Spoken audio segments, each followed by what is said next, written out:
வணக்கம் viewers, welcome back to my new video. இந்த live வீடியோல உங்களுக்கு காட்ட போகிறேன் வந்து நம்ம ஸ்டாக் ஆப்ஷன் ஸ்ட்ராட்டஜி. இப்போ நம்ம சாஃப்ட்வேர் யூஸ் பண்ணி எப்படி ஸ்டாக் ட்ரேடிங்ல நமக்கு எப்படி கரெக்ட் ஆயிட்டு என்ட்ரி பண்ணலாம். இது ஒரு சப்போர்ட்டிங் சாஃப்ட்வேர். நமக்கு இதுல ஆட்டோமேட்டிக்கா சிக்னல்ஸ் எல்லாமே காட்டுது. இது கன்ஃபார்ம் இருந்தா மட்டும் தான் என்ட்ரி பண்ணலாம். கன்ஃபர்மேஷன் இருந்தா ட்ரேட் எல்லாமே உங்களோட ட்ரேடிங் broker இப்போ நீங்க என்ன broker platform யூஸ் பண்ணிருக்க அதுக்குள்ள தான் ட்ரேட் பண்ணலாம். அப்ப இது சாஃப்ட்வேர் உங்களுக்கு இன்ட்ரஸ்ட் இருந்தாலே कांटेक्ट பண்ணுங்க. வீடியோட கீழே டிஸ்கிரிப்ஷன் பாக்ஸ்ல कांटेक्ट டீடைல்ஸ் கொடுத்திருக்க call or WhatsApp same number தான். நம்ம எல்லா மார்க்கெட்லயும் சப்போர்ட் பண்ணி வச்சிருக்கு. Like option, stock, future, commodity market, forex, crypto எல்லாமே இருக்கு. சிம்பிள் ஸ்ட்ராட்டஜி, யூசர் ஃப்ரெண்ட்லி தான். இதுக்குள்ள பார்க்கலாம். இதுதான் சாஃப்ட்வேர் இன்டர்ஃபேஸ் இப்படி தான் வந்தது. இங்கே உங்களுக்கு பார்க்கலாம். இதுதான் மார்க்கெட் ரேட்டு. இதில் க்ரீன் அப்பேர் இருக்குது. அதுதான் பை சிக்னல். ரெட் வந்து செல் சிக்னல். சிக்னல் கிடக்கிற டைமில் இந்த மாதிரி அலர்ட் நோட்டிஃபிகேஷன் வந்துடும். அந்த அலர்ட் நோட்டிஃபிகேஷனுள்ள எழுதி காட்டுறேன். எந்த ரேட்டில் நம்மளை பை பண்ணலாம், எந்த ரேட்டில் செல் பண்ணால் அது எல்லாமே இங்கே இந்த அலர்ட் மெசேஜுக்குள்ளே எழுதி காட்டுது. சேம் டீட்டெயில்ஸ் இங்கே கூட கிடச்சிருக்கும். அப்போ நம்ம சிக்னல்ஸ் எல்லாம் ஆட்டோமேட்டிக்காக வந்துட்டு அது கன்ஃபர்மேஷன் இருந்தால் மட்டும்தான் என்ட்ரி பண்ணலாம். கன்ஃபர்மேஷன் ரெண்டு கன்ஃபர்மேஷன் மட்டும்தான் இருக்குது.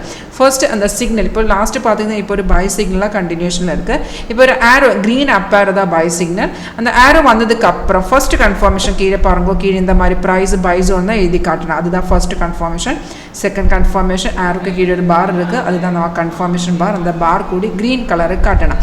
இப்போ கீழே அந்த டைமில் க்ரீன் இல்லைன்னு பரவாயில்ல. ஒரு 2-3 கேண்டிலுக்கு அப்புறம் கன்ஃபர்மேஷன் கிடச்சிருந்தா தைரியமாக உங்களுக்கு என்ட்ரி பண்ணலாம். அதர்வைஸ் இந்த சிக்னல் பாருங்க. இந்த சிக்னல் அந்த ரெட் ஸ்டார்ஸ் அதுதான் ரெசிஸ்டர் லெவல். அந்த ரெசிஸ்டர் லெவலில் பிரேக் பண்ணதுக்கு அப்புறம் தான் வந்திருக்கு. அப்போ ரெசிஸ்டர் லெவலில் பிரேக் பண்ணியிருந்தாலும் 80-90% மார்க்கெட் ஏறி வந்துடும். இந்த மாதிரி கேசஸில் கீழே பார் இல்லைன்னு பரவாயில்ல. ப்ரைஸ் ஓகே இருந்தால் ப்ரைஸ் பை ஜோன்னா உங்களுக்கு என்ட்ரி பண்ணலாம். என்ட்ரி பாயிண்ட் இங்கே வந்துடும். எக்ஸிட் லெவலில் கீழே ஸ்டாப் லாஸ் டார்கெட் எல்லாமே கீழே வந்துடும். ஒரு 80-90% இதுக்குள்ள அக்யூரசி ரேட் இருக்குது. அப்போ உங்களுக்கு எந்த வேணும் சார்ட் எல்லாமே கீழே 1 by 1 ஆகிட்டு ஆட் பண்ணலாம். இப்போ நம்ம எந்த சார்ட்டு கீழே ஆட் பண்ணியிருக்கோம் அதுக்குள்ளே எப்போ சிக்னல் வந்தாலும் நோட்டிஃபிகேஷன் மெசேஜ் வந்துடும். அப்போ உங்களுக்கு இதில் லைவ் ஆகிட்டு பார்க்க இன்ட்ரெஸ்ட் இருந்தது லேர்ன் பண்ண இந்த ஸ்ட்ராட்டஜி நமக்கு இதில் ஆப்ஷனிலும் சப்போர்ட் பண்ணி வச்சுருக்கு. அப்போ உங்களுக்கு இது ஸ்ட்ராட்டஜி லேர்ன் பண்ண ஒரு live demo free demo attend பண்ண இன்ட்ரெஸ்ட் இருந்தாலும் கான்டாக்ட் பண்ணுங்க. தேங்க்யூ.